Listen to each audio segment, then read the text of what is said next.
सदियों पहले किसी गांव में बदरू नाम का एक लोहार रहा करता था।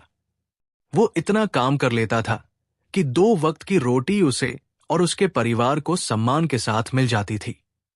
उसके 2 लड़के थे। बड़े लड़के का नाम अनवर था और छोटे का नाम अकमल। दोनों भाइयों में बहुत प्यार था। दोनों भाई पास के गांव के विद्यालय में शिक्षा प्राप्त करने जाया करते थे और वहां से जब छुट्टी होती तो पहले सीधे घर आते।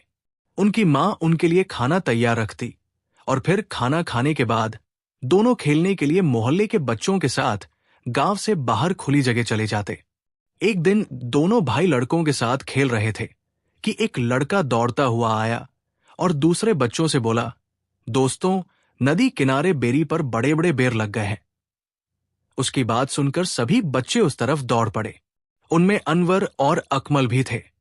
नदी किनारे बेर के कई पेड़ थे और फिर बच्चे वहां पहुंचकर बेर तोड़ने में व्यस्त हो गए। एक लड़के ने पेड़ पर चढ़कर उसकी टहनियों को जोर जोर से हिला दिया, जिससे जमीन पर बेरों का ढेर लग गया और लड़कों ने उठा उठाकर न सिर्फ अपनी जेब में बल्कि झोलियां भर ली और फिर नदी किनारे बड़े बड़े पत्थरों पर बैठकर वे सब बेर खाने लगे। अनवर और अकमल भी एक पत्थर पर बैठकर मजे से बेर खाने लगे। उन दोनों का चेहरा एक दूसरे की विपरीत दिशा में था। दरअसल अनवर ने नदी के पानी में पांव डाले हुए थे। ये लोग इस बात से अनजान थे कि एक काला नाग झाड़ियों में छुपा बैठा था।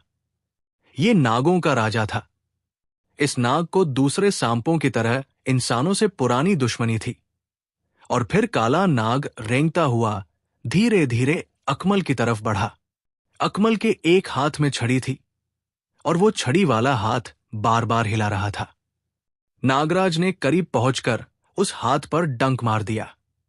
अकमल के मुंह से एक जबरदस्त चीख निकली कि अनवर ने डरकर उसे पलटकर देखा और उसकी तरफ बढ़ा। दूसरे लड़के भी उसके आसपास जमा हो गए। संयोग से नागरानी का भी उधर से गुजरना हुआ और वो चीख सुनकर इंसानी रूप में आकर बच्चों की तरफ बढ़ी और फिर अकमल पर नजर पड़ते ही वो सारी स्थिति जान गई। नागरानी बहुत दयालु थी। उसे इंसानों से नफरत नहीं थी, बल्कि उसे इंसान बहुत अच्छे लगते थे। अनवर ने जब अकमल के घाव को देखा तो वो समझ गया कि इसे किसी सांप ने काटा है। वो अकमल को उठाकर तेजी से गांव की तरफ दौड़ पड़ा। नागरानी ने फिर नागिन का रूप धारण किया और बच्चों के पीछे हो ली। वो उनसे कुछ दूरी पर थी ताकि किसी बच्चे की उस पर नजर न पड़ जाए और वो डर न जाए। कई लड़के दौड़कर अनवर से पहले उसके घर में पहुंचकर घर वालों को इस बात की सूचना दे चुके थे। बदरू लोहार उस वक्त घर पर ही था। वो खाना खाने आया था। ये खबर सुनकर वो बाहर की तरफ दौड़ा और अनवर के पास पहुंचकर उसने अकमल को उठा लिया और गांव के वैद्य के पास ले गया और उसके घर का दरवाजा खटखटाया। वैद्य ने आकर दरवाजा खोला और अकमल पर नजर पड़ते ही वो समझ गया कि लड़का किसी जहरीले सांप के काटने से मर चुका है। वैद्य जी, मेरे बेटे को बचा लो, इसे सांप ने काट लिया है, बदरू ने रोते रोते कहा। वैद्य ने एक नजर तमाम लड़कों पर डाली जो उनके पीछे ही चले आए थे और फिर बदरू से बोला, बदरू, तुमने आने में बड़ी देर कर दी। तुम्हारा बेटा मर चुका है। इस पर अब किसी दवा का असर नहीं होगा। नहीं वैद्य जी, मेरा बेटा नहीं मर सकता। वैद्य जी, भगवान के लिए कुछ करो, बदरू ने जोर जोर से रोते हुए कहा। अनवर को जब पता चला कि उसका प्यारा भाई मर चुका है तो वो भी चीखें मारते हुए रोने लगा। कई बच्चे इस दृश्य को देखकर डर भी गए और रोने भी लगे और फिर बदरू अपने बेटे के शव को लेकर घर आ गया। पूरे मोहल्ले में कोहराम मच गया। मोहल्ले के लोग इन बच्चों से बहुत प्रेम करते थे क्योंकि दोनों भाई मोहल्ले के लोगों के बहुत काम आते थे। वैद्य भी बदरू के पीछे चला आया। उसने बदरू को दिलासा देते हुए कहा, बदरू भाई, बच्चे का जितनी जल्दी हो सके अंतिम संस्कार कर दो, क्योंकि मैं देख रहा हूं कि इसके शरीर में जो जहर है वो शरीर को फाड़कर बाहर न निकल आए। वो जहर जिसके शरीर को भी छुएगा वो भी नष्ट हो सकता है।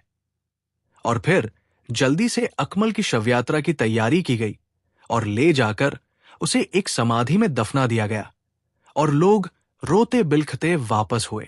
उस वक्त शाम हो चुकी थी और लोग बदरू के घर से होकर अपने अपने घरों को जाने लगे।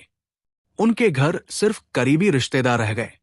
उधर नागरानी जो लगातार इन लोगों का पीछा कर रही थी, और फिर इनके सामने ही जब लोग अकमल की समाधि पर मिट्टी डालकर अपने अपने घर चले गए और वहां कोई मौजूद न था, तो वो रेंगती हुई उस समाधि पर आई और इंसानी रूप धरकर खड़ी हो गई। और फिर उसने कोई मंत्र पढ़ा तो उसकी आंखों में से नीले रंग की रोशनी निकलकर समाधि पर पड़ी और समाधि धमाके के साथ खुल गई। नागरानी ने हाथ बढ़ाकर अकमल का शरीर उठाया और उसे अपने महल में ले आई। वो जानती थी कि लोगों की नजर में तो अकमल मर चुका है, मगर उसके दिल की धड़कन बहुत ही हल्की हालत में अब भी चल रही है। और फिर उसने उस जगह जहां नाग ने डंक मारकर जहर छोड़ा था, अपना मुंह लगा दिया और सारा जहर निकाल फेंका, जिससे अकमल के चेहरे का रंग बदलने लगा। फिर नागरानी ने अपना मन का शरबत में घोलकर थोड़ा थोड़ा शरबत अकमल के गले में उतारा, तो थोड़ी ही देर बाद अकमल ने आंखें खोल दी और उठकर बैठ गया। उसने एक खूबसूरत औरत को अपने पास देखा तो उसे हैरानी हुई, और फिर वो नागरानी के महल के उस कमरे को बड़े गौर से देखने लगा। और फिर उसके मुंह से बहुत थकी थकी सी आवाज निकली, मैं कहाँ हूं? तुम मेरे इस महल में हो। नागरानी ने बहुत ममता से कहा, आप कौन हैं और मुझे यहां कौन लाया? उसने दोबारा कहा, तुम इस वक्त मेरे महल में हो और मैं तुम्हें यहां लाई हूं। अब तुम मेरे बेटे बनकर हमेशा यहां रहोगे। नागरानी ने कहा, और फिर अचानक अकमल को सब याद आ गया। उसे सिर्फ इतना याद था कि वो अपने दोस्तों के साथ बैठा हुआ बेर खा रहा था कि उसके हाथ में जबरदस्त दर्द हुआ। इसके बाद क्या हुआ था उसे मालूम ही नहीं था।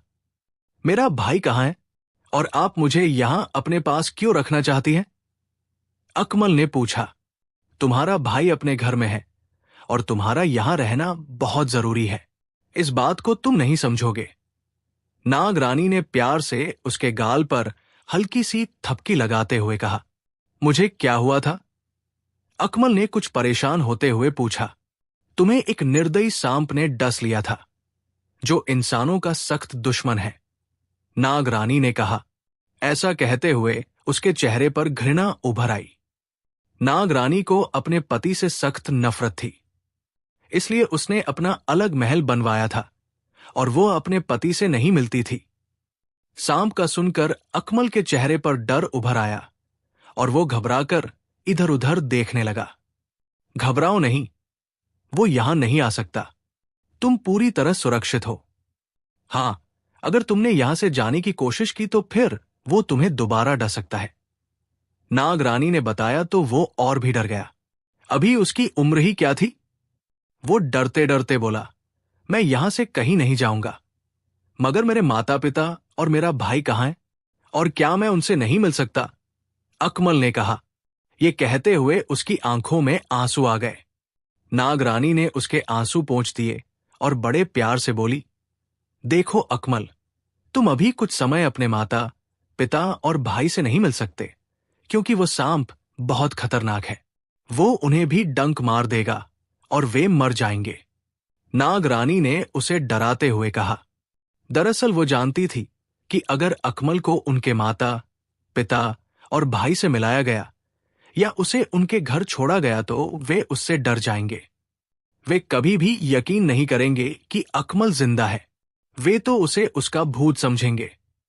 इसीलिए नागरानी चाहती थी कि जब अकमल बड़ा हो जाए, फिर किसी न किसी तरह उनके घर वालों पर पूरी बात स्पष्ट कर दी जाए और उन्हें यकीन दिलाने में इसलिए आसानी होगी कि इस घटना को बीते एक लंबा समय गुजर चुका होगा।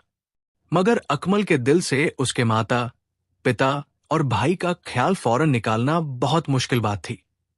इसलिए नागरानी ने अकमल की दिलचस्पी का अपने महल में ऐसा इंतजाम किया कि वो जल्दी अपने माता पिता और भाई को भूल गया।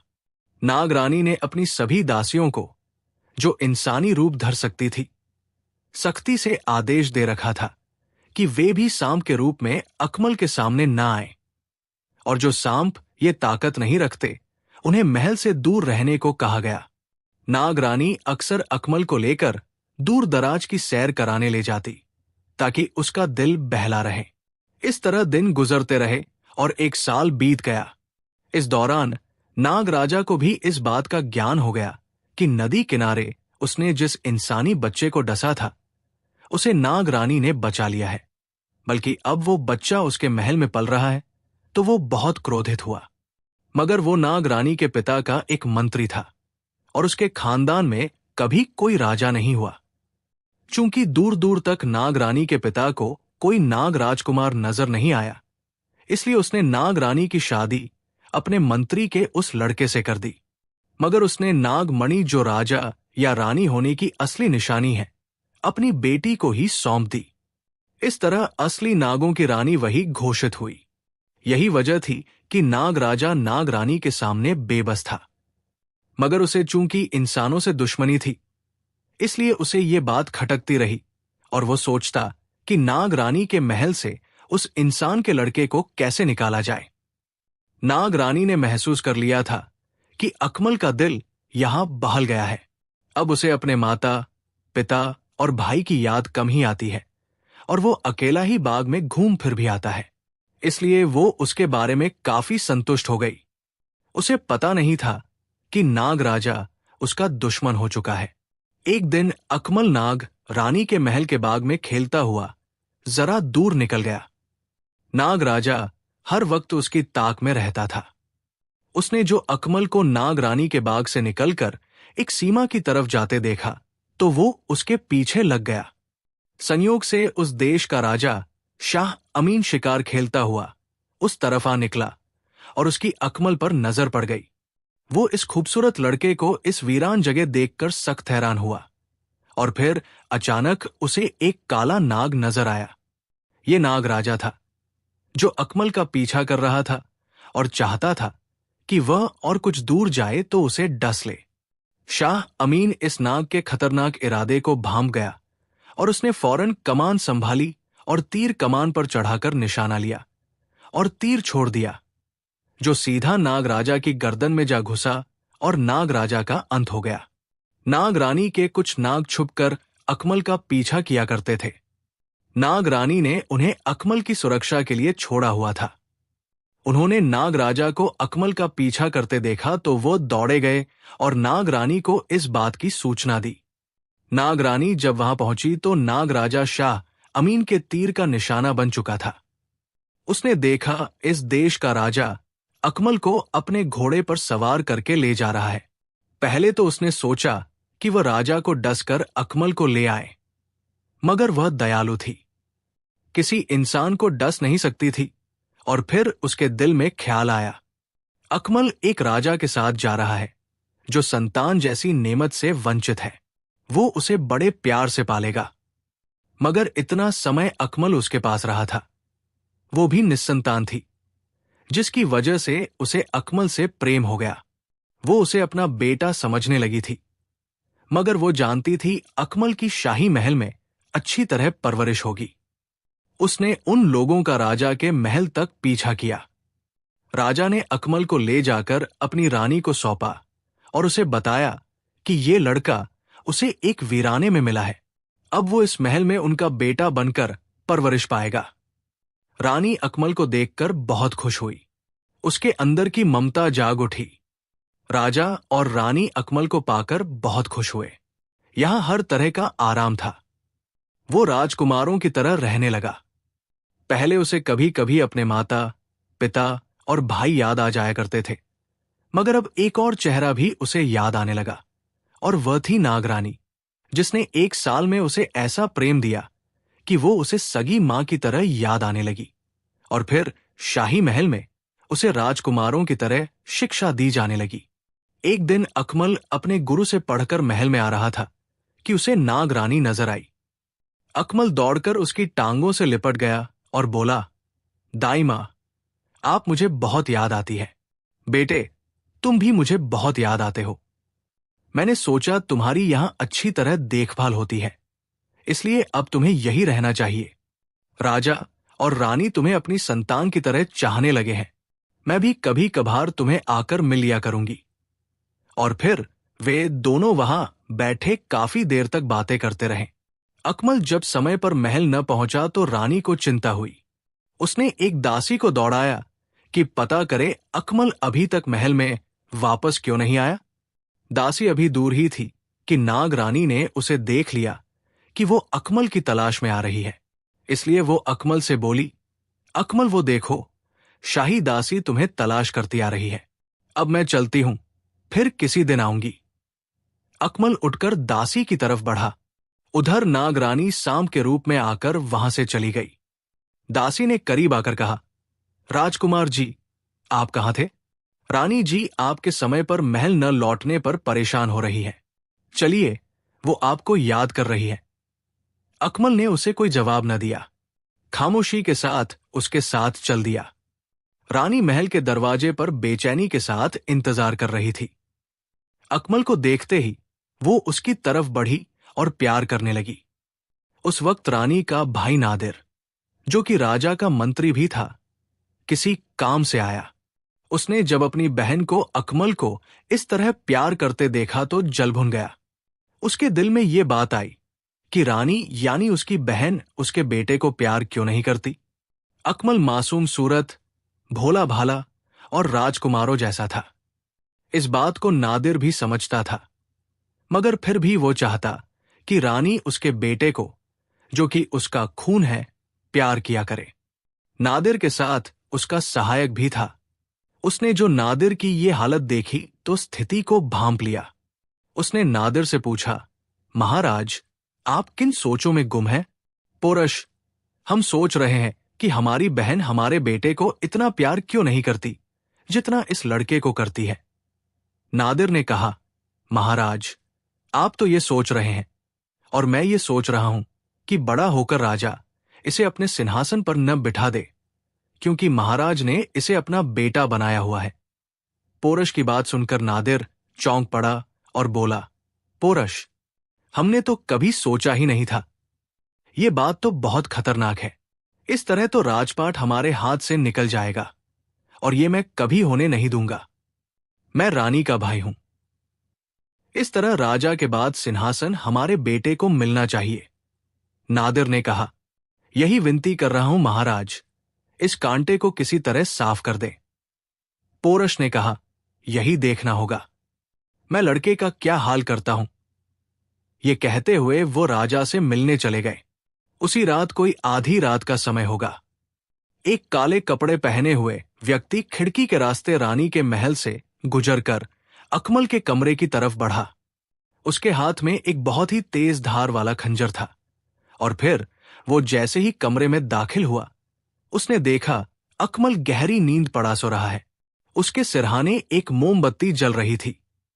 वो दबे कदमों चलता हुआ जैसे ही अकमल के पलंग के करीब पहुंचा, अचानक एक धारीदार नागिन फुंकारते हुए पलंग के पीछे से निकल आई। इसे देखते ही एक चीख के साथ उसके हाथ से खंजर निकलकर फर्श पर गिर गया। चीख की आवाज सुनकर रानी और राजा परेशान होकर अकमल के कमरे की तरफ दौड़े। उस काले कपड़े वाले को देखकर राजा ने म्यान से तलवार खींच ली, जो वो चीख की आवाज सुनकर अपने सिरहाने के नीचे से उठा लाया था। वो व्यक्ति थरथर कांप रहा था। राजा ने आगे बढ़कर उसके मुंह से नकाब नोच डाला। ये एक दासी थी, डर के मारे जिसका शरीर थरथर कांप रहा था। और फिर उसी वक्त रानी का भाई हाथ में नंगी तलवार लिए उस कमरे में चला आया। और फिर इससे पहले कि दासी कुछ कहती, उसने तलवार के एक ही वार से दासी की गर्दन उड़ा दी। ये तुमने क्या किया? हमें इससे पूछ तो लेने देना था कि इसे किस गद्दार ने इस काम के लिए भेजा। राजा ने नाराज होते हुए कहा, महाराज, मैं इस दासी को जानता हूं। ये फर्श पर से खंजर उठाकर आप पर हमला कर सकती थी। मगर आप इस वक्त यहां कैसे आ गए? आपको तो इस वक्त अपने महल में होना चाहिए था। राजा ने हैरान होते हुए पूछा, महाराज, इस दासी पर मुझे कई दिनों से शक था कि ये जरूर महल में कुछ गड़बड़ करेगी, इसलिए उस दिन से मैं इसकी निगरानी कर रहा हूं। मुझे तो शक था, ईश्वर न करे। ये आपको कोई नुकसान पहुंचाना चाहती है, मगर समझ में नहीं आता इसे अकमल मियां से क्या दुश्मनी है जो ये इसे कत्ल करना चाहती थी। अकमल अभी तक बदहवास रानी के साथ लगा हुआ ये बातचीत सुन रहा था और परेशान था कि उसने किसी का क्या बिगाड़ा है। खैर, बात आई गई हो गई। दरअसल नादिर इस दासी के साथ राजा और रानी के महल तक खुद आया था। चूंकि वो बहुत चालाक था, उसने सोचा था अगर समय से पहले ही दासी पकड़ी गई तो आगे बढ़कर उसका काम तमाम कर देगा, और वही उसने किया। वरना राजा के डर से दासी सब सच सच बता देती। राजा ने सुबह सब दरबारियों और पहरों पर मौजूद सैनिकों को अपने सामने हाजिर किया और रात वाली घटना के बारे में उनसे पूछताछ की, जिस पर एक सैनिक ने स्वीकार कर लिया कि रात उसने रानी के भाई नादिर और एक काले कपड़े वाले व्यक्ति को उसके महल की तरफ आते जाते देखा। राजा ये सुनकर सब समझ गया, मगर उसने नादिर के खिलाफ कोई कार्रवाई नहीं की। अलबत्ता अपने खास अंगरक्षकों को राजकुमार अकमल की सुरक्षा पर नियुक्त कर दिया। नादिर अपनी योजना में नाकाम होकर जल बिन मछली की तरह तड़पने लगा। वो चाहता था किसी न किसी तरह जल्द से जल्द अकमल का अंत हो जाए, मगर एक तो राजा के अंगरक्षक उसकी कड़ी निगरानी करने लगे, दूसरा नाग रानी ने भी अपने 2 नागों को अकमल की सुरक्षा के लिए लगा दिया। यही वजह थी नादिर अपनी तमाम कोशिशों के बावजूद अकमल को अपने रास्ते से हटाने में नाकाम रहा। इस तरह दिन गुजरते रहे। अकमल 17-18 बरस का होकर बड़ा सुंदर जवान निकला। उसने उच्च शिक्षा प्राप्त की, युद्ध कला में ऐसा निपुण हुआ कि देश भर में कोई जवान उसके मुकाबले का न था। उसका कद भी 6 फुट से निकलता हुआ था। तलवार के एक ही हाथ से वो दुश्मनों की कई कई गर्दनें उड़ा दिया करता। जब भी किसी दुश्मन ने इस देश पर हमला किया तो अकमल ने ही अपनी बहादुरी के जौहर दिखाकर दुश्मन को बुरी तरह हराया। देश की प्रजा भी उसके कारनामे सुन सुनकर उसकी प्रशंसक हो चुकी थी। अब तक नादिर ने, जो कि अब बूढ़ा हो चुका था, अकमल को मारने के कई मंसूबे बनाए, मगर हर बार उसे हार मिली। वो ये समझ गया था कि अकमल को बचाने में किसी अदृश्य शक्ति का हाथ है, और ये बात गलत भी न थी। नाग रानी हमेशा उसकी मदद करती रहती। एक बार तो उसने अकमल को शरबत में ऐसा जहर दिया कि जिसका किसी वैद्य के पास इलाज नहीं था, मगर नाग रानी के मनके में ऐसा प्रभाव था कि दुनिया का कोई भी जहर इस मनके की वजह से अपना असर खो देता। वो हर जहर की काट था।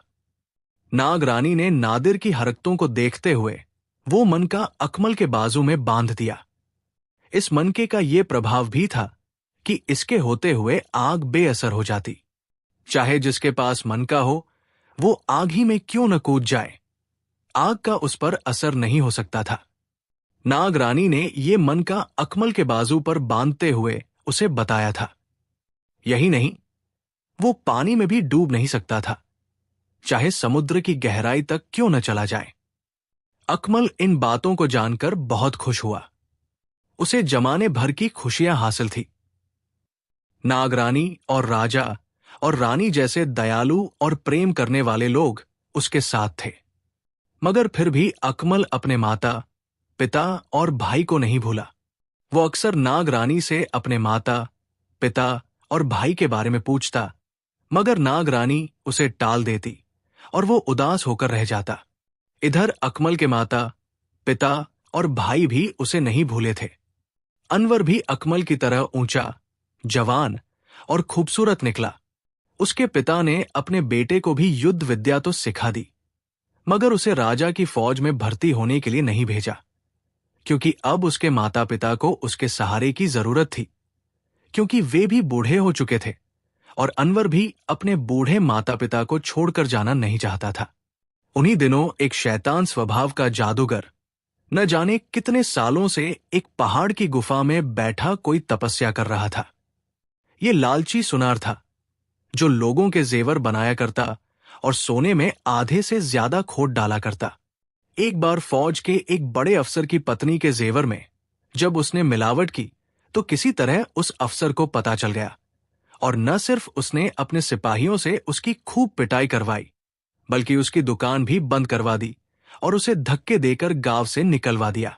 वो रोता पीटता एक दरिया के किनारे जा बैठा और दरिया के पानी से घाव धोने लगा। उसी वक्त उसकी नजर एक बूढ़े शख्स पर पड़ी जो पानी पर चलता हुआ किनारे पर आ रहा था। ये देखकर उसकी आंखें फटी की फटी रह गई। बूढ़ा शख्स जब किनारे पर आया तो वो आगे बढ़कर उस बूढ़े के पांव पर गिर पड़ा। बूढ़ा शख्स एक जादूगर था जो अपनी जिंदगी के दिन पूरे कर रहा था और जानता था कि किसी वक्त भी मौत का फरिश्ता उसकी आत्मा ले सकता है। उसका जादू भी उसे बचा नहीं सकता था। उस बूढ़े जादूगर ने, जिसका बुढ़ापे की वजह से दिल बहुत नरम पड़ गया था, उस सुनार को जख्मी हालत में अपने पांव पर पड़े देखा तो उसे दया आ गई और उसने उसे कंधों से पकड़कर उठाया और बोला, ए शख्स, तुम्हारा नाम क्या है और ये हालत तुम्हारी किसने की है? मेरा नाम शगरा है। मुझे फौज के एक निर्दयी अफसर ने मारा है। उसने मेरी दुकान भी लूट ली और मुझे मार मार कर बस्ती से निकाल दिया। शगरा बोला, तू अब मुझसे क्या चाहता है? बूढ़े जादूगर ने पूछा। मुझे आप अपने जैसा बना दीजिए, मैं आपकी सेवा करूंगा। तो क्या तुम मुझसे जादू सीखना चाहते हो? एक तो ये अच्छी विद्या नहीं, जादू सीखने वाले को भगवान कभी माफ नहीं करता, और फिर इसमें बड़ी मेहनत है, बड़ी कठिनाइयां हैं, ये बड़े जान जोखिम का काम है। बूढ़े जादूगर ने कहा, जिसे अब इस बुढ़ापे में इस बात का एहसास हो गया था कि उसने जादूगर बनकर अच्छा नहीं किया, अपना परलोक खराब कर लिया। हां स्वामी, आप मुझे अपने चरणों में बिठा ले, मुझे अपनी सेवा करने दे, मैं आपसे जादू सीखकर कुछ बन जाऊंगा। शगरा बोला, और फिर बूढ़े जादूगर ने उसे अपने साथ रहने की अनुमति दे दी और उसे लेकर नदी के किनारे बनी हुई एक झोपड़ी में ले आया और उसे जादू सिखाने लगा। और फिर कुछ महीनों ही में वो बहुत कुछ सीख गया, मगर वो और भी बड़ा बनना चाहता था, इतना बड़ा कि अपने गुरु से भी बड़ा। इस बात की चर्चा उसने अपने गुरु से भी की, जिस पर उसका गुरु बोला, शगरा, इतना लालच ना कर, मैं तुझे एक मंत्र सिखा तो सकता हूं जो कि डर की वजह से मैं भी ना कर सका। इसमें जान जाने का खतरा है, मगर अगर कोई इस मंत्र की साधना में सफल हो गया तो समझ लो पूरी दुनिया में उससे ज्यादा शक्ति वाला और कोई नहीं होगा। बूढ़े जादूगर ने कहा, आदरणीय गुरु, आप मुझे वो मंत्र सिखा दें, मैं वो शक्ति हासिल करके पूरी दुनिया पर शासन करना चाहता हूं। मैं अपने खजाने में सोने के ढेर लगा दूंगा। देख शगरा, इतना लालच अच्छा नहीं होता। तूने लालच किया और सोने में खोट मिलाने लगा, जिसका परिणाम तू देख चुका है। तू अगर ये समझता है कि वो शक्ति पाकर तू दुनिया को अपने आगे झुका लेगा तो ये तेरा भ्रम है। तुझे शायद ज्ञान नहीं, जादू पर दिव्य ज्ञान भारी है, और दुनिया में ऐसे लोग मौजूद हैं जो ऐसी शक्ति रखते हैं कि तू अंदाजा नहीं कर सकता, मगर वो खुद को छुपाए रखते हैं और खुद को किसी पर प्रकट नहीं होने देते और बड़ी विनम्रता की जिंदगी बिताते हैं, क्योंकि वे जानते हैं कि ईश्वर को अहंकार पसंद नहीं। बूढ़ा जादूगर कहता चला गया, मगर शगरा चुप नहीं हुआ। आखिर बूढ़े जादूगर ने शगरा को मंत्र बता दिया और शगरा एक बर्फीले इलाके में, जहां ऐसी कड़ाके की सर्दी थी कि खून जम जाता, एक लंगोटी पहनकर चौकड़ी मारकर बैठ गया और उसने इस मंत्र को पढ़ना शुरू किया। पहले पहले तो सर्दी ने उसका ऐसा हाल कर दिया कि कई बार उसके मन में आया कि वो यहां से उठ भागे। ये साधना उसके बस की बात नहीं, मगर उसके लालच ने उसके कदम जमाए रखे। इससे पहले कि वो अपनी साधना में सफल होता, एक तीर उसके बाजू में आकर धंस गया, जिससे उसकी साधना में बाधा आ गई और दर्द की वजह से वो मंत्र पढ़ना भूल गया। और फिर उसने दूसरे हाथ से तीर को निकालकर बाहर फेंका और एक मंत्र पढ़कर उसने अपने बाजू पर फूंक मारी, जिससे उसका घाव तुरंत भर गया और दर्द जाता रहा। फिर वो क्रोधित होकर उठ खड़ा हुआ और इधर उधर देखने लगा। उसके किए कराए पर पानी फिर गया था। अब वो इस मंत्र को दोबारा नहीं पढ़ सकता था। इस बात से उसे जितना भी गुस्सा आना चाहिए था, कम था। और फिर उसकी नजर एक राजकुमारी पर पड़ी। यह राजकुमारी जमुर्द थी, इस देश की राजकुमारी, जिसे देखकर उसका सारा गुस्सा जाता रहा। उसने सोचा, अगर वो ऐसी शक्ति हासिल नहीं कर सका तो क्या हुआ? अब भी उसको ऐसे ऐसे तंत्र मंत्र आते थे कि वो कुछ भी कर सकता था। उसने सोचा, उसे इस राजकुमारी से शादी कर लेनी चाहिए। इस तरह उसके पास ढेर सारी दौलत आ जाएगी और राजा का दामाद बन जाने के बाद वो लोगों को खूब लूटेगा। उसने एक मंत्र पढ़ा तो एक मायावी सेवक हाजिर हुआ।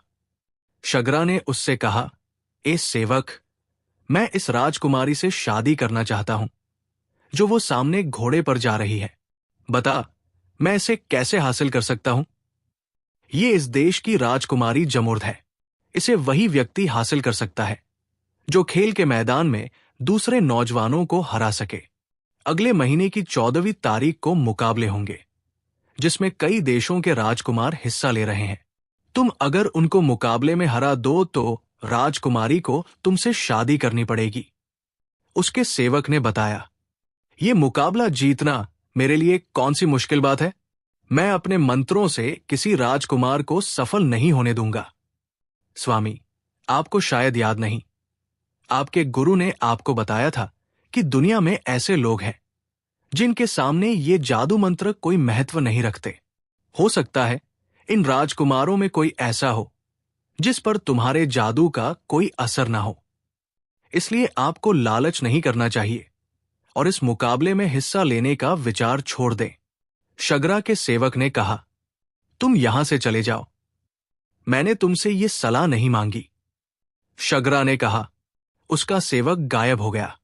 शगरा अपने गुरु के पास गया और उसे अपनी असफलता की वजह बताई और बोला, हे गुरु, जिस लड़की की वजह से मैं अपनी साधना में सफल नहीं हो सका, उसका चांद की 14वीं तारीख को मुकाबला है। मैं उसे हर हालत में हासिल करना चाहता हूं। शगरा, इतना लालच ना करो। राजकुमारी को पाना इतना आसान नहीं। ये ना हो राजकुमारी को पाने के लालच में तुम्हें अपनी जान से हाथ धोना पड़े। उसके गुरु ने कहा, गुरु, तुम बूढ़े हो चुके हो, तुम्हारे हौसले पस्त है। मैं जवान हूं, मुझमें इतना साहस है कि मैं बड़ी से बड़ी शक्ति से टकरा जाऊं। तुम मुझे आशीर्वाद दो या ना दो, मैं इस काम से हटने वाला नहीं। ये कहते हुए शगरा वहां से उठ गया। गुरु को उसकी बातें अच्छी नहीं लगी, मगर वो जान गया था कि उसका शिष्य हमेशा से लालची रहा है और अब समय आ गया है कि उसे इस बात की ऐसी सजा मिले कि लोग सबक लें। अब शगरा उस दिन के इंतजार में बेचैनी से समय बिताने लगा। जब वो दिन करीब आ गया तो उसने अपने एक सेवक से राजकुमारों वाला वेश और एक घोड़ा हाजिर करने को कहा, जिसका तुरंत पालन हो गया। अब उसने नदी में नहाकर वो कपड़े पहने और घोड़े पर सवार होकर राजधानी की तरफ चल दिया। वहां पहुंचा तो उसने देखा, हर तरफ खूब चहल पहल थी और दूर दूर से राजकुमार राजकुमारी जमुर्द को पाने आए थे। उसे भी राजकुमार समझते हुए शाही मेहमान के तौर पर ठहरा लिया गया। जो राजकुमार यहां आए हुए थे उनमें राजकुमार अकमल भी था और मंत्री का बेटा भी। इसके अलावा अकमल का भाई अनवर भी इस मुकाबले में हिस्सा लेने के लिए आया हुआ था। अनवर और अकमल की शक्ल और सूरत बिल्कुल एक जैसी थी, जरा बराबर भी अंतर नहीं था। ये बात हर तरफ प्रसिद्ध हो गई कि इस मुकाबले में हिस्सा लेने वाले दो नौजवान बिल्कुल एक जैसे हैं। अंतर सिर्फ ये है कि उनमें एक राजकुमार है और एक लोहार का बेटा।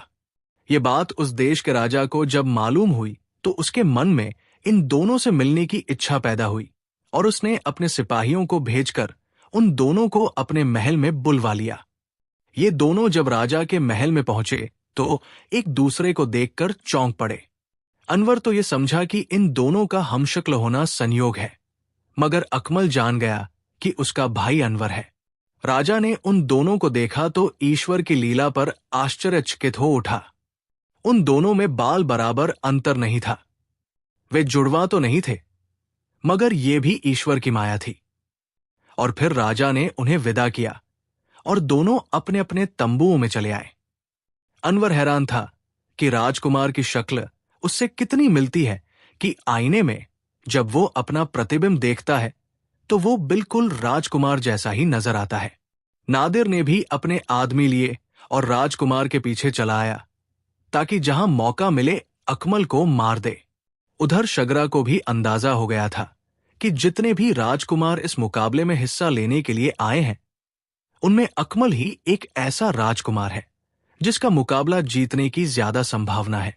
उसने राजकुमार पर अपना एक मंत्र भी आजमाया जो कि बेअसर रहा। यही बात थी कि वह राजकुमार अकमल का दुश्मन हो गया। उधर नादिर, जो कि मौके की तलाश में था कि मौका मिले तो वो राजकुमार का काम तमाम कर दे, और फिर उसे एक ऐसा मौका मिला कि उसने और उसके साथियों ने अकमल के तंबू पर तेल छिड़ककर आग लगा दी। शगरा ने ये दृश्य खुद अपनी आंखों से देखा। वो खुश हुआ कि चलो, उसके रास्ते का एक कांटा निकल गया, और फिर उसने आगे बढ़कर नादिर के कंधे पर हाथ रख दिया। नादिर ने डरते हुए पलटकर देखा तो अनजान सा चेहरा देखकर घबरा गया। शगरा उसकी हालत को समझ गया और बोला, दोस्त घबराओ नहीं, मुझे अपना दोस्त ही समझो और जल्दी से यहां से निकल चलो, क्योंकि आग की लपटें ऊंची होने लगी है। अंगरक्षकों को पता चल गया तो वे टुकड़े टुकड़े कर देंगे। और फिर वो उन्हें लिए हुए अपने तंबू में आ गया और फिर दोनों आराम से बातें करने लगे। वे दोनों बहुत खुश थे कि चलो उनके रास्ते का कांटा निकल गया। अब तक उसका शरीर जलकर राख हो चुका होगा। उन लोगों के आने के साथ ही हर तरफ भगदड़ मच गई। राजकुमार अकमल के साथ जो सिपाही आए थे उनमें वो अफसर भी था जिसने शगरा की धोखेबाजी पर उसे मारपीट कर निकाल दिया था। जब तक लोग मदद को पहुंचे, राजकुमार अकमल का तंबू जलकर राख का ढेर हो चुका था। मगर ना तो राजकुमार पर उस आग का कोई असर हुआ, बल्कि जिस कालीन पर वो सोया था उस तक पर आग ने असर नहीं किया। और ये सब कुछ नागमणि की वजह से हुआ जो नाग रानी ने उसे पहनाया था, और शगरा के जादू के असर न होने की वजह भी ये नागमणि ही थी। राजकुमार को जिंदा सलामत देखकर राजकुमार के अंगरक्षक खुश भी हुए और हैरान भी। उनका अफसर, जिसका नाम बहराम था, ज्यादा होशियार हो गया और उसने अपने साथियों को सावधान कर दिया और बोला, दोस्तों, अब हमें राजकुमार का और भी ख्याल रखना होगा। मुझे यकीन है कि राजकुमार का कोई दुश्मन पैदा हो गया है। उसे नादिर के बारे में पता था कि वो राजकुमार की जान का दुश्मन है, मगर उस तरफ उसका ध्यान इसलिए नहीं गया कि उन दिनों पड़ोसी देश के राजदूतों से बात के लिए राजा ने उसे ये काम सौंपा था और वो उनसे बातचीत में व्यस्त था। इस बात की राजा को भी खबर हो गई, जिसका उसे बहुत अफसोस हुआ, और उसने अपने खास अंगरक्षकों में से कुछ को राजकुमार की सुरक्षा के लिए नियुक्त कर दिया। अनवर को जब इस बात का पता चला तो वो सहानुभूति के कुछ बोल बोलने के लिए अकमल से मिलने आया। उस वक्त तक अकमल के लिए नया तंबू लग चुका था और जिसमें अकमल आराम कर रहा था। अनवर चूंकि साधारण कपड़ों में था, इसलिए अकमल के अंगरक्षकों ने उसे अकमल से मिलने की इजाजत नहीं दी। इस तरह अनवर और अकमल के अंगरक्षकों में कहासुनी हो गई, जिसे सुनकर अकमल उठकर तंबू से बाहर आ गया। उसकी जब अपने भाई पर नजर पड़ी तो उसने रक्षक सिपाहियों को डांट दिया और आगे बढ़कर अपने भाई को हाथ से पकड़कर तंबू में ले आया। भाईजान, माफ कीजिएगा, मेरे सिपाही ने आपको बेकार रोका। दरअसल कल रात मेरे किसी दुश्मन ने मेरे तंबू को आग लगाकर मुझे मारने की कोशिश की थी। यही वजह है मेरे रक्षक सावधान हो गए हैं। अकमल ने कहा, मैं भी इसीलिए हाजिर हुआ था। दरअसल जब से आपको देखा है मेरे दिल को चैन ही नहीं रहा, और जब मुझे आपके तंबू को जला देने की खबर हुई तो दौड़ आया। अनवर ने कहा, भाईजान आप। अभी वो बात पूरी नहीं कर पाया था कि उसी वक्त नाग रानी तंबू में दाखिल हुई और उसे देखकर वो उठ खड़ा हुआ। अनवर ने जो एक खूबसूरत औरत को तंबू में आते देखा तो वो खामोशी के साथ उठकर वहां से चला गया। तो तुम खुद को अपने भाई पर प्रकट करना चाहते थे? नाग रानी ने मुस्कुराते हुए कहा, हाँ, दरअसल भाई अनवर ने मुझे पहचाना नहीं। वो मुझे किसी देश का राजकुमार ही समझ रहा है। मैं उसे बताना चाहता था कि मैं उसका भाई हूं। अकमल ने कहा, नहीं, अभी तुम उसे कुछ नहीं बताओगे। अभी मौका नहीं आया। वो इस बात को कभी भी स्वीकार नहीं करेगा, क्योंकि उसकी नजरों में तुम मर चुके हो। नागरानी ने कहा, मैं उसे बताऊंगा कि मैं मरा नहीं, मुझे बचा लिया गया था। अकमल ने कहा, तुम्हारी बात वो कैसे मान सकता है, जबकि उसने अपने हाथों से तुम्हें कब्र में उतारा था।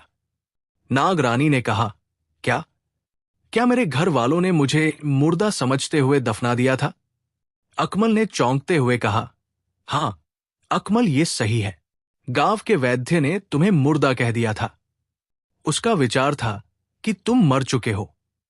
अब तुम ही बताओ कि अगर तुमने एकदम ये बात अनवर से कह दी तो क्या वह इस बात को मानेगा? वो समझेगा कि तुमने हमशक्ल होने का फायदा उठाते हुए ये बात की है। नागरानी ने समझाते हुए कहा, हां, ये बात तो है। कुदरत ने मेरे साथ ये क्या मजाक किया है कि मैं अपने भाई को ये नहीं बता सकता कि मैं उसका भाई हूं। अकमल, ऐसे पाप के शब्द मुंह से ना निकालो। कुदरत ने जो किया बेहतर किया। तुम देखते नहीं हो, तुम एक देश के राजकुमार हो और राजा ने तुम्हें अपना उत्तराधिकारी बना दिया है। उसके मरने के बाद तुम ही इस देश के राजा बनोगे। तुम्हें तो ईश्वर का धन्यवाद करना चाहिए कि आज नहीं तो कल तुम अपने माता, पिता और भाई को भी मिल सकोगे और तुम्हारे साथ उनकी किस्मत भी बदल जाएगी। नागरानी की बात सुनकर अकमल को शर्मिंदगी हुई और वो तौबा करते हुए बोला, मां, आपने सच कहा। आप जो कहेंगी मैं आपकी सलाह पर अमल करूंगा। अकमल, इसी कैंप में तुम्हारे दो दुश्मन मौजूद हैं। एक रानी का भाई नादिर, जो पहले दिन से ही तुम्हारा दुश्मन चला आ रहा है। तुम्हारे तंबू को उसी ने आग लगाई थी। और दूसरा व्यक्ति एक जादूगर है। इससे पहले वो एक लालची सुनार था।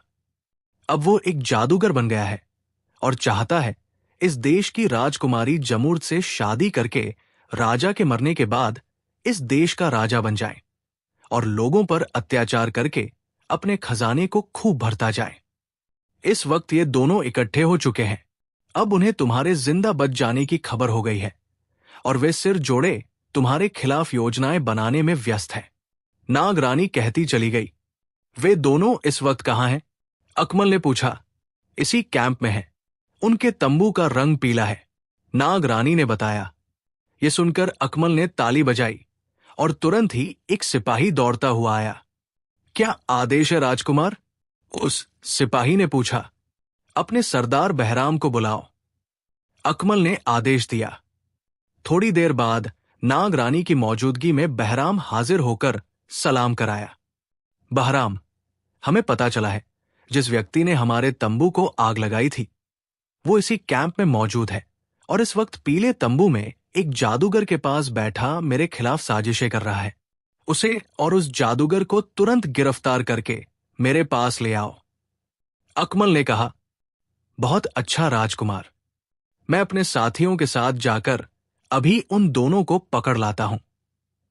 ये कहकर जैसे ही बहराम जाने लगा तो राजकुमार अकमल ने कहा, बहराम, तुम जानते हो तुम किसे गिरफ्तार करने जा रहे हो?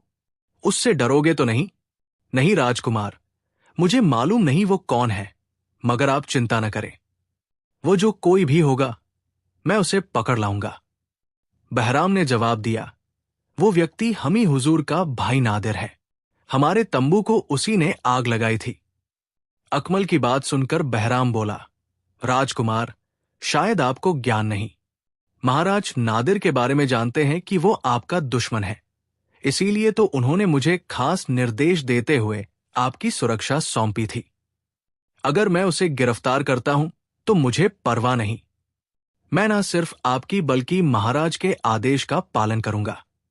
ये कहते हुए वो एक बार फिर वापस जाने के लिए पलटा। ठहरो नौजवान, क्या तुम जानते हो नादिर जिस व्यक्ति के साथ तंबू में मौजूद है वो कौन है? बहराम पहले भी इस परी जैसी औरत को अकमल के पास देख चुका था और अब इस तंबू में उसको देखकर उसे हैरानी नहीं हुई। वो पलटते हुए बोला, जी नहीं, मुझे मालूम नहीं वो कौन है। बहराम ने कहा, वो वही सुनार है जिसने तुम्हारे गहनों में खोट मिलाया था, जिस पर न सिर्फ तुमने उसे मारा था बल्कि शहर से निकाल भी दिया। इस वक्त वो एक जादूगर बन चुका है, तुम्हें नुकसान पहुंचा सकता है। ये मोतियों का हार अपने गले में डाल लो। इसके होते हुए उस व्यक्ति का कोई जादू तुम पर असर नहीं कर सकेगा। बहराम ने वो हार लेकर धन्यवाद करते हुए गले में डाल लिया, और फिर बहराम ने ना सिर्फ अपने 7 सिपाहियों को लिया बल्कि उस देश के उन सिपाहियों को भी जिन्हें यहां के राजा ने राजकुमार अकमल की सुरक्षा के लिए भेजा था। वो पीला तंबू तलाश करते हुए उस तक पहुंच गया, नादिर के साथ जो उसके आदमी थे और तंबू के बाहर मौजूद थे। उन्होंने जब बहराम को उस तंबू की तरफ आते देखा तो डरकर वहां से भाग गए। इस तरह बहराम बेधड़क तंबू में दाखिल हो गया, मगर उसे देखते हुए ना तो नादिर ही घबराया और ना ही शगरा डरा, बल्कि अपनी शक्ति पर घमंड करते हुए अपनी जगह से क्रोधित होते हुए उठ खड़ा हुआ और गरजते हुए बोला, ओ दुष्ट, तुमने हमारे तंबू में हमारी अनुमति के बिना आने की हिम्मत कैसे की? मैं तुम्हें अभी जलाकर राख कर दूंगा।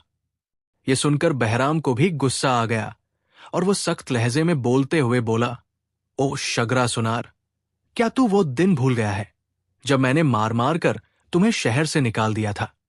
अब भी अगर खैरियत चाहता है तो चुपचाप मेरे साथ चल दे। उसकी बात सुनकर शगरा जोर से हंसा और बोला, तो क्या तूने मुझे पहचान लिया? अगर पहचान लिया तो मेरे बदले से डर। मैं अब तुझे वो सजा दे सकता हूं कि देखने वाले सबक लेंगे। शगरा, तुम जरा चुप रहो और मुझे इससे बात करने दो। ये जानता नहीं कि मैं मंत्री हूं। अगर चाहूं तो अभी इसका सिर धड़ से अलग कर सकता हूं। बहराम, बताओ, तुमने इस तरह इससे तंबू में आने की हिम्मत कैसे की? क्या तुम मेरे पद से परिचित नहीं हो? मैं तुम्हें और तुम्हारे पद से अच्छी तरह परिचित हूं, मगर शायद इस वक्त तुम मेरे पद से परिचित नहीं हो। मैं अपना कर्तव्य निभाने के लिए तुम्हें गिरफ्तार करने आया हूं। बाहर मेरे सिपाही मौजूद हैं। सीधी तरह मेरे साथ चलो, वरना मैं सख्ती करना भी जानता हूं। बहराम ने गुस्से भरे लहजे में कहा, तुम्हें यह अधिकार किसने दिया है? तुम मेरे सामने एक साधारण अफसर हो, और ये तो बताओ, तुम मुझे किस सिलसिले में गिरफ्तार करना चाहते हो?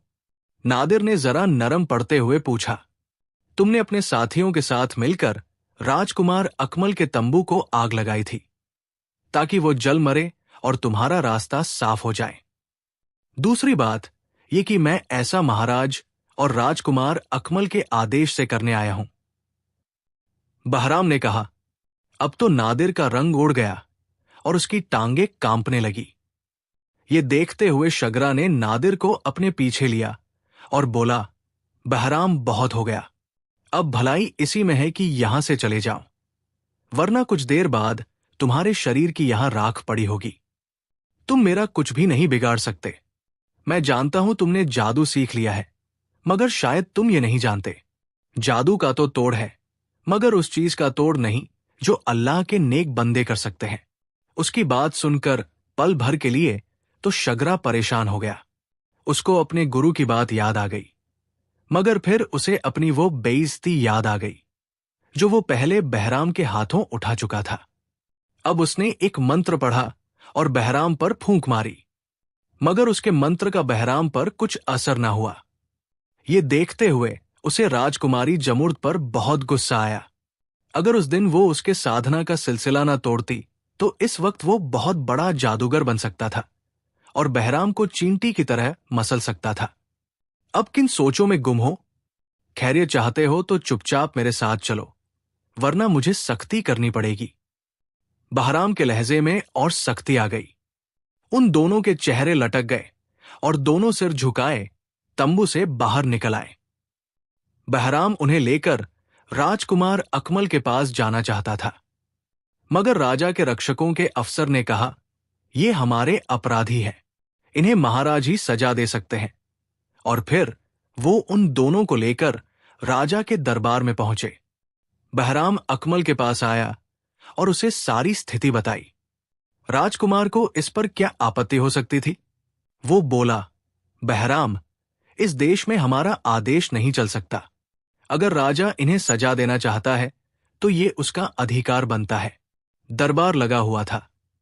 इस देश के राजा को इस बात की खबर हो चुकी थी और वो उनका इंतजार कर रहा था। और फिर न सिर्फ उन दोनों को, बल्कि इस देश की पुलिस ने नादिर के साथियों को भी गिरफ्तार कर लिया, जो जगह जगह छुपने की कोशिश कर रहे थे। राजा ने एक क्रोधित नजर इन लोगों पर डाली, मगर उसकी नजर जैसे ही शगरा जादूगर पर पड़ी, वो उसके किसी मंत्र से सहम गया और उसने इन लोगों को आजाद करने का आदेश दे दिया। शगरा, नादिर और उसके साथियों को लेकर अकड़ता हुआ दरबार से बाहर निकला और फिर नादिर और उसके साथियों को लेकर एक दिशा में चल दिया और बोला, नादिर, हम लोगों को जल्द से जल्द इस देश से फरार हो जाना चाहिए। मैंने अपने जादू की शक्ति से राजा को तो वश में कर लिया, मगर मेरा ज्ञान कहता है कोई ऐसी हस्ती हमारे पीछे लगी हुई है। मैंने अकमल पर भी जादू किया था और तुम्हारे सामने राजकुमार के रक्षक बहराम पर भी मेरा जादू ना चल सका। हमें उन दोनों से नुकसान पहुंच सकता है। और फिर ये लोग तेज तेज चलते हुए एक वीरान जगह पहुंचे। शगरा ने अपने एक सेवक को आदेश देकर 8 घोड़ों का प्रबंध करने को कहा और फिर कुछ पल ही गुजरे होंगे। 8 घोड़े एक दिशा से दौड़ते हुए इन लोगों के पास आ खड़े हुए, जिन पर काठी कसी हुई थी। अभी ये लोग सवार होकर एक दिशा में चले थे कि 8 घोड़े डरकर अपने दोनों अगले पांव उठाते हुए खड़े होकर ही हिनहिनाने लगे। इन लोगों ने घोड़ों को बड़ा पुचकारा, मगर वे एकदम आगे न बढ़े। अचानक शगरा की नजर सामने उठ गई। वो क्या देखता है? एक सफेद नागिन 700 नागों के साथ फन उठाए खड़ी फुंकार रही है। पहले तो वो डर गया।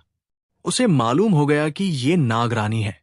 फिर उसने कोई मंत्र पढ़कर उस तरफ अपने दाहिने हाथ को झटका, जिससे एक शोला सा निकलकर नागिन और नागों की तरफ बढ़ा। ये देखते हुए नागिन ने क्रोधित होते हुए बहुत जबरदस्त फुंकार मारी कि शोला रास्ते ही में बुझ गया। अब नागिन अपने नागों के साथ उनकी तरफ बढ़ी कि उनके घोड़े डर गए और सवारों को गिराकर गायब हो गए। इससे पहले कि शगरा और नादिर अपने साथियों के साथ वहां से भागते, नागिन और नागों ने मौका ही नहीं दिया और उन्हें डस लिया। और फिर देखते ही देखते उनका अंत हो गया। किसी ने सच कहा है, लालच बुरी बला है। अगर ये दोनों लालच ना करते तो ऐसी मौत ना मरते। और फिर वह दिन आ गया जिसमें राजकुमारों ने अपनी बहादुरी के जौहर दिखाने थे। उनमें जो सफल होता, उसकी शादी राजकुमारी जमूर्द से हो जाती। सुबह सवेरे ही बहराम इस इंतजार में था कि राजकुमार अकमल तैयार होकर निकले तो उसके साथ मैदान की तरफ चलूं। और फिर जब काफी देर हो गई तो बहराम ने बाहर से आवाज देकर अंदर आने की अनुमति मांगी। अकमल ने उसे अंदर बुला लिया। बहराम ने देखा राजकुमार तैयार नहीं हुआ। राजकुमार हुजूर, क्या मुकाबले में हिस्सा लेने का इरादा नहीं? बहराम ने पूछा। नहीं बहराम, मैं इन मुकाबलों में शामिल नहीं होना चाहता। राजकुमार अकमल ने कहा। ये आप क्या कह रहे हैं? इससे तो लोग आपको डरपोक कहेंगे और फिर इस तरह हमारे देश की बदनामी भी होगी। बहराम ने परेशान होते हुए कहा। नहीं, ना ही लोग मुझे डरपोक समझेंगे और ना ही हमारे देश की बदनामी होगी। राजकुमारी को हमारे देश का ही एक नौजवान हासिल करेगा। राजकुमार ने कहा। वो कौन है? बहराम ने हैरान होते हुए पूछा। वो मेरा भाई है, जिसके बारे में हर तरफ बातें हो रही है कि वो मेरा हमशक्ल है। राजकुमार अकमल ने कहा। ये आप क्या कह रहे हैं? बहराम हैरान होते हुए बोला। मैं सच कह रहा हूं। अनवर मेरा बड़ा भाई है। राजकुमार ने कहा। उधर अनवर भी तैयार ना हुआ। उसने जब अकमल को देखा था, उसके दिल में उसके लिए नरम कोना पैदा हो चुका था। वो चाहता था ये मुकाबला मेरा हमशक्ल जीत ले और फिर वो दोनों मुकाबला देखने वालों में जा बैठे। दोनों ही हैरान थे। अनवर को हैरानी थी कि उसका हमशक्ल मुकाबले में शामिल नहीं हुआ। अकमल से रहा ना गया। वो बहराम के साथ उठकर अपने भाई को तलाश करने लगा और फिर वो उसे एक जगह बैठा नजर आया। उधर राजा भी हैरान था कि दोनों हमशक्ल मुकाबलों में क्यों शामिल नहीं हुए। उसने मुकाबले रुकवा दिए और सिपाहियों से कहा कि उन दोनों हमशक्ल को ढूंढकर उसके सामने पेश किया जाए। उधर अकमल अनवर को मजबूर कर रहा था कि वो मुकाबले में शामिल हो, मगर अनवर कह रहा था कि राजकुमार, मैं एक लोहार का बेटा हूं, तुम राजकुमार हो। ये मुकाबला जीतकर तुम ही राजकुमारी से शादी करो। अब अकमल से बर्दाश्त ना हो सका और वो बोला, बड़े भाई के होते हुए भला छोटा भाई शादी कैसे कर सकता है? ये भी ठीक है, मुझे अच्छी तरह याद है, एक सांप ने नदी के किनारे बेरी के पेड़ के करीब डस लिया था। शायद बाद में मुझे मुर्दा समझकर सब लोगों ने दफना दिया था, मगर मुझे एक दयालु औरत ने कब्र में से निकाला और मेरा इलाज किया, जिससे मैं बहुत जल्द अच्छा हो गया। मैंने जब खुद को एक आलीशान इमारत में पाया तो मैं बहुत घबराया, क्योंकि मुझे याद आ गया था कि मैं तो मोहल्ले के लड़कों और तुम्हारे साथ बेर खा रहा था कि मुझे अपने दाएं हाथ में, जिसमें मैंने छड़ी पकड़ी हुई थी, सख्त दर्द का एहसास हुआ। मैंने चीख मारी। फिर मुझे याद नहीं बाद में क्या क्या घटनाएं हुई। अभी ये लोग बातें कर ही रहे थे कि राजा के आदमी आए और इन लोगों को अपने साथ राजा के पास ले गए। अनवर सख्त हैरान, परेशान था। उसे महसूस हुआ जैसे वो कोई सपना देख रहा है। जब ये लोग राजा के सामने पेश हुए और अकमल ने राजा को सारी घटनाएं सुनाई, तो वो भी सख्त हैरान हुआ। उसने इस बात की पुष्टि कराई तो पता चला यमन के राजा की अपनी कोई संतान नहीं। अकमल राजा का मुंह बोला बेटा है। अब राजा ने अनवर से कहा कि वो इस मुकाबले में हिस्सा ले, मगर अनवर ने इनकार कर दिया और बोला, जब तक वो औरत आकर इस बात की पुष्टि ना कर दे कि उसने अकमल को कब्र में से निकालकर इसका इलाज किया था और वो ठीक हो गया था। जबकि हमारी बस्ती के सबसे समझदार वैद्य ने कह दिया था कि अकमल मर चुका है। अभी शब्द अनवर के मुंह ही में थे कि नाग रानी इंसानी रूप में उनके सामने हाजिर हो गई, जिसे देखकर सब हैरान रह गए। नाग रानी का रूप भी कुछ ऐसा था। उसकी आंखों में ना जाने क्या बात थी। लोग सहम जाते, मगर अनवर जरा भी प्रभावित ना हुआ और बोला, ए देवी, अगर वाकई आपने मेरे भाई को कब्र से निकालकर अपने घर या महल ले गई थी, तो तुमने इसे जिंदा कैसे कर दिया, जबकि हमारे वैद्य ने इसके मरने की पुष्टि की थी। वैसे ये जहरीले सांप का इलाज किसी इंसान के बस की बात नहीं। अभी उसने इतना ही कहा था कि नाग रानी ने नागिन का रूप धर लिया और रेंगती हुई एक दिशा में जाते हुए गायब हो गई। ये कैसा वाकया था कि अनवर फिर झुठला ना सका और उसने आगे बढ़कर अपने भाई अकमल को गले से लगा लिया। और फिर इन मुकाबलों में अनवर ने हिस्सा लिया और सफल हो गया। राजकुमारी जमुर्द की शादी अनवर से हो गई। इस शादी में अनवर और अकमल के माता पिता के अलावा अकमल का मुंह बोला बाप और मां भी शामिल हुए। यही नहीं, नाग रानी ने भी भरपूर हिस्सा लिया। अकमल मुंह बोले पिता के साथ चला गया। जहां पहुंचते ही राजा ने अपना सिंहासन और ताज अकमल को सौंप दिया और खुद ईश्वर की भक्ति में लीन हो गया। जमुर्द के पिता ने भी अपना सिंहासन और ताज अनवर को सौंप दिया। इस तरह सब हंसी खुशी रहने लगे।